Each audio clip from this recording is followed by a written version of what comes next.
Well, it's more than just an experiment. You know, an experiment has a start and an end. It started as an experiment because they wanted to address one particular question. But as time goes on, the system gets established, and now, after a few years, it becomes a laboratory where we can do other experiments. It's been in place for so long that it's a research platform on which to conduct other experiments. So this has been going so long that we are doing experiments now that we didn't even think of 20 years ago, 25 years ago. It was set up initially to look at fusarium disease. Over time, the system gets in place, it's an ecosystem, and it gets in equilibrium. And then we want to study, a soil physicist wanted to understand how compaction is occurring in these systems, how the soil gets compacted or the soil structure, the aeration is changed. Then, after a longer period of time, in the early 2000s, we started measuring greenhouse gas emissions to measure what the difference in tillage causes to the soil organisms that produce the gases.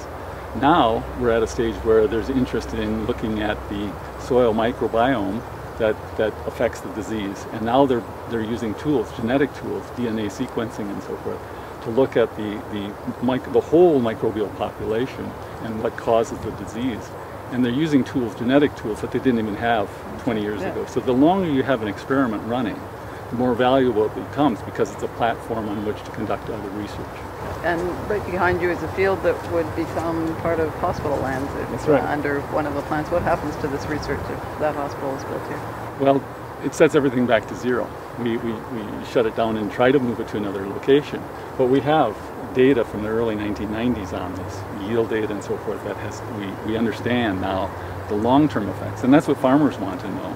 They want to know what if we change the system, what happens to it, what happens to my farm, what happens to my yields and so forth.